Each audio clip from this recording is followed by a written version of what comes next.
Friends, ಎಲ್ಲರಿಗೂ ನಮಸ್ಕಾರ. ರೇಖಾ ಅಡುಗೆ ಚಾನಲ್ಗೆ ಸ್ವಾಗತ. ನಾನಿವತ್ತು ಮನೆಯಲ್ಲೇ ಸಿಂಪಲ್ಲಾಗಿ ಗ್ರೀನ್ ಮಟನ್ ಚಾಪ್ಸ್ ಮಾಡೋದು ತೋರಿಸ್ತೀನಿ. ಇದು ತುಂಬ ಚೆನ್ನಾಗಿರುತ್ತೆ. ಇದು ಸೈಡ್ ಡಿಶ್. ಇದನ್ನ ಹೇಗೆ ಮಾಡೋದು, ಇದಕ್ಕೆ ಬೇಕಾಗೋ ಇಂಗ್ರೀಡಿಯೆಂಟ್ಸು ನೋಡೋಣ. ನಾನಿಲ್ಲಿ ಒಂದು 1/4 kg ಆಗೋಷ್ಟು ಮಟನ್ ತಗೊಂಡಿದ್ದೀನಿ, ಅಂದರೆ ಮೇಕೆ ಮಟನ್ ತಗೊಂಡಿದ್ದೀನಿ. ಸೊ ಚೆನ್ನಾಗಿ ವಾಶ್ ಮಾಡಿ ಇಟ್ಕೊಂಡಿದ್ದೀನಿ. ಒಂದು ಅರ್ಧ ಈರುಳ್ಳಿ ಒಗ್ಗರಣೆ ಕಟ್ ಮಾಡಿಟ್ಟಿದ್ದೀನಿ. ಶುಂಠಿ 1 ಇಂಚಿದು 2 ಪೀಸು, 1 ಗಡ್ಡೆ ಬೆಳ್ಳುಳ್ಳಿ ತಗೊಂಡಿದ್ದೀನಿ. ಒಂದು 6 ಹಸಿರು ಮೆಣಸಿನ್ಕಾಯಿ ತಗೊಂಡಿದ್ದೀನಿ.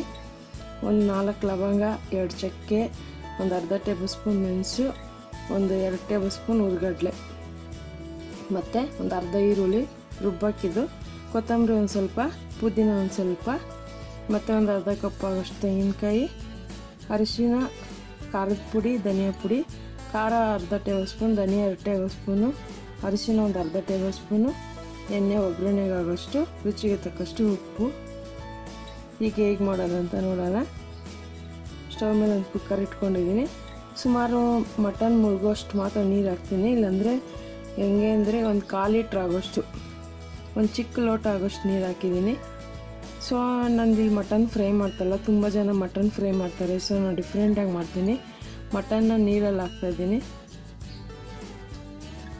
ಇದಕ್ಕೆ ಅರಿಶಿನ ಮತ್ತು ಸ್ವಲ್ಪ ಉಪ್ಪು, 1 ಟೇಬಲ್ ಸ್ಪೂನ್ ಎಣ್ಣೆ ಹಾಕ್ಕೊಂಡು ಚೆನ್ನಾಗಿ ಮಿಕ್ಸ್ ಮಾಡಿಬಿಟ್ಟು, ಸುಮಾರು ಇದನ್ನು ನಾನೇನು ಫ್ರೈ ಮಾಡ್ತಲ್ಲ, ಒಂದು 5 ರಿಂದ 6 ವಿಸಿಲ್ ಬಿಟ್ಕೋಬೇಕಾಗುತ್ತೆ. ಈಗ ಇದನ್ನು ಮುಚ್ತಾ ಇದ್ದೀನಿ. ಮುಚ್ಚಿಬಿಟ್ಟು ಸುಮಾರು ಒಂದು 5 ವಿಸಿಲ್ ಬಿಟ್ಟರೆ ಸಾಕು. ಯಾಕಂದರೆ ನಾನು ತಗೊಂಡಿರೋದು ಎಲೆ ಮಟನ್ ತಗೊಂಡಿದ್ದೀನಿ.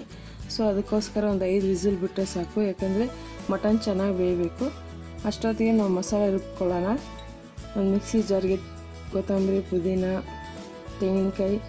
ನಾನು ತಗೊಂಡಿರೋ 1/4 kg ಮಟನ್ಗೆ ಸ್ವಲ್ಪ ಮಸಾಲೆ ಕಡಿಮೆನೇ ಹಾಕಬೇಕು. ಸೊ ಇಲ್ಲಿ ನಾನು ಜಾಸ್ತಿ ಹಾಕ್ತಾಯಿದ್ದೀನಿ, ಯಾಕಂದರೆ ಸ್ವಲ್ಪ ಗ್ರೇವಿ ನನಗೆ ಜಾಸ್ತಿ ಬೇಕಾಗುತ್ತೆ. ಅದಕ್ಕೆ ತುಂಬ ಇಷ್ಟ ನನಗೆ ಗ್ರೇವಿ. ಸೊ ಅದಕ್ಕೋಸ್ಕರ ನಾನು ಮಸಾಲೆ ಸ್ವಲ್ಪ ಜಾಸ್ತಿ ಹಾಕ್ಕೊತಾ ಇದ್ದೀನಿ. ಈ ಬೆಳ್ಳುಳ್ಳಿ, ಶುಂಠಿ, ಹಸಿಮೆಣ್ಸಿನ್ಕಾಯಿ. ನೀವು ಖಾರಕ್ಕೆ ಹಸಿಮೆಣ್ಸಿನ್ಕಾಯಿ ಆಗಲ್ಲ ಅಂದರೆ ಖಾರದ ಪುಡಿನ ಹಾಕೋಬೋದು. ಮೆಣಸಿನ್ಕಾಯಿ ಸ್ಕಿಪ್ ಮಾಡಿ, ಅದೊಂಥರ ಡಿಫ್ರೆಂಟಾಗಿ ಬರುತ್ತೆ. ಸೊ ಇದು ಗ್ರೀನ್ ಕಲರಾಗಿ ಮಾಡೋದ್ರಿಂದ ನಾನು ಮೆಣಸಿನ್ಕಾಯಿ ಹಾಕ್ತಾಯಿದ್ದೀನಿ. ಇದಕ್ಕೆ ಸ್ವಲ್ಪ ನೀರು ಹಾಕಿ ಇದನ್ನು ರುಬ್ಕೊತಾ ಇದ್ದೀನಿ. ತೀರಾ ನುಣ್ಣಗೆ ರುಬ್ಬೇಕಂತೇನೋ, ಸ್ವಲ್ಪ ತರ್ತರಿಯಾಗಿ ರುಬ್ಕೊತೀನಿ. ಈಗ ನೋಡಿ, ಜಾಸ್ತಿ ನೀರು ಯೂಸ್ ಮಾಡಿಲ್ಲ, ಯಾಕಂದರೆ ಅದರಲ್ಲೇ ನೀರಿನ ಅಂಶ ಇರುತ್ತದೆ. ಅದರಿಂದ ಸ್ವಲ್ಪ ತರ್ತರಿಯಾಗಿ ರುಬ್ಕೊಂಡಿದ್ದೀನಿ. ಈಗ ಇದನ್ನು ಪಕ್ಕಕ್ಕೆ ಇಟ್ಕೊಂಡು ನೆಕ್ಸ್ಟು ಹೇಗೆ ಮಾಡೋದು ನೋಡೋಣ. ಈಗ ಒಂದು 5 ವಿಸಿಲ್ ಆಗಿ ಗ್ಯಾಸೆಲ್ಲ ರಿಲೀಸ್ ಆಗಿದೆ. ಓಪನ್ ಮಾಡಿ ನೋಡ್ತಾ ಇದ್ದೀನಿ. ನೋಡಿ, ಚೆನ್ನಾಗಿ ಮೂಲೆಯಲ್ಲಿ ಮಾಂಸ ಎಲ್ಲ ಬಿಟ್ಕೊಂಡಿದೆ. ಅದರಲ್ಲೇ ಗೊತ್ತಾಗುತ್ತೆ ಮಟನ್ ಚೆನ್ನಾಗಿ ಬೆಂದಿದೆ ಅಂತ.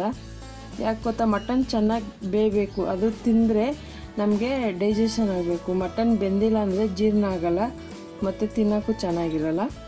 ಸೊ ಈಗ ಒಂದು ಪಾತ್ರೆ ಇಟ್ಕೊಂಡು ಎಣ್ಣೆ ಹಾಕ್ತಾಯಿದ್ದೀನಿ. ಒಂದು 3 ಟೇಬಲ್ ಸ್ಪೂನ್ ಎಣ್ಣೆ ಹಾಕ್ಕೊಂಡು ಅದಕ್ಕೆ ಈರುಳ್ಳಿ ಹಾಕ್ಕೊತಾ ಇದ್ದೀನಿ. ಈರುಳ್ಳಿ ಹಾಕಿ ಚೆನ್ನಾಗಿ ಫ್ರೈ ಮಾಡ್ಕೊಳ್ಳೋಣ. ಒಂದೇ ಒಂದು ಮೆಣಸಿನ್ಕಾಯಿ ಕಟ್ ಮಾಡಿ ಹಾಕ್ಕೊತಾ ಇದ್ದೀನಿ.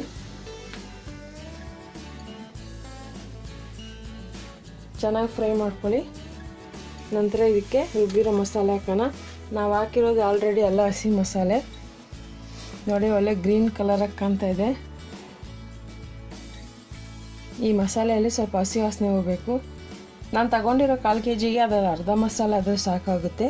ಸೊ ನಾನು ಹೇಳ್ದಂಗೆ ನನಗೆ ಗ್ರೇವಿ ತುಂಬ ಇಷ್ಟ ರೈಸ್ಗೆ, ಅದಕ್ಕೋಸ್ಕರ ಸ್ವಲ್ಪ ಮಸಾಲೆ ಜಾಸ್ತಿ ಹಾಕ್ಕೊಂಡಿದ್ದೀನಿ. ಇದರಲ್ಲಿ ಚೆನ್ನಾಗಿ ಹಸಿ ವಾಸನೆ ಹೋಗೋವರೆಗೂ ಫ್ರೈ ಮಾಡ್ಕೋಬೇಕು. ಮೀಡಿಯಮ್ ಉರಿ ಇಟ್ಕೊಳ್ಳಿ, ಯಾಕಂದರೆ ತಳ ಹಿಡಿದ್ಬಿಡುತ್ತೆ. ಇದನ್ನು ಮುಚ್ಚಿ ಒಂದು 10 ನಿಮಿಷ ಬಿಡ್ತೀನಿ. ಮೇಲೆ ಎಣ್ಣೆ ಎಲ್ಲ ಬಿಡಬೇಕು. ನೋಡಿ, ಚೆನ್ನಾಗಿ ಎಣ್ಣೆ ಬಿಟ್ಟಿದೆ. ಮಸಾಲೆದು ಹಸಿ ವಾಸನೆ ಹೋಗಿ ಒಳ್ಳೆ ಫ್ಲೇವರ್ ಬರ್ತಾಯಿದೆ. ತಳ ಹಿಡಿಯುತ್ತೆ, ನೀವು ಅವಾಗವಾಗ ತಿರುಗಿಸ್ಕೋಬೇಕಾಗುತ್ತೆ. ಸೊ ನಾವು ಪಾತ್ರೆ ಮೇಲೆ ಡಿಪೆಂಡ್ ಆಗುತ್ತೆ. ಇವಾಗ ಬೇಯಿಸಿರೋ ಮಟನ್ ಹಾಕ್ತಾಯಿದ್ದೀನಿ. ನಮ್ಮನೆ ಸ್ವಲ್ಪ ಮಟನ್ ತಿನ್ನೋದು ಕಡಿಮೆನೇ, ಜಾಸ್ತಿ ಚಿಕನು ಮೊಟ್ಟೆನೇ ಯೂಸ್ ಮಾಡೋದು. ಸೊ ಅದಕ್ಕೋಸ್ಕರ ನಾನು ಸ್ವಲ್ಪ ತಗೊಂಡು ತೋರಿಸ್ತಾ ಇದ್ದೀನಿ. ಇದಕ್ಕೆ ಧನಿಯಾ ಪುಡಿ, ಖಾರದ ಪುಡಿ. ಖಾರ ನಾನು ಮೆಣಸಿನ್ಕಾಯಿ ತಗೊಂಡಿದ್ದೀನಲ್ಲ, ಅದು ಅಷ್ಟೊಂದು ಖಾರ ಇರೋಲ್ಲ. ದಪ್ಪ ಮೆಣಸಿನ್ಕಾಯಿ ಖಾರ ಇರೋಲ್ಲ, ಅದಕ್ಕೋಸ್ಕರ ಖಾರದ ಪುಡಿ ಹಾಕ್ಕೊತಾ ಇದ್ದೀನಿ.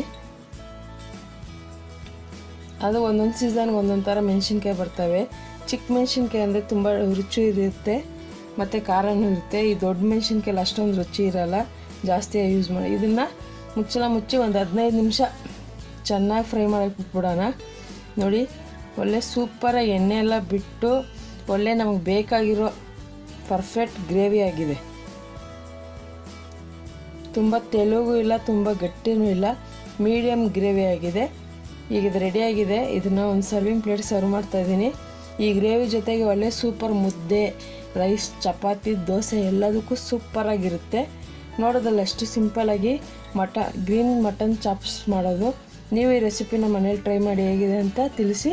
ರೇಖಾ ಅಡುಗೆ ಚಾನಲ್ ಸಬ್ಸ್ಕ್ರೈಬ್ ಮಾಡಿ, ಶೇರ್ ಮಾಡಿ, ಲೈಕ್ ಮಾಡಿ. ಎಲ್ಲರಿಗೂ ಧನ್ಯವಾದಗಳು.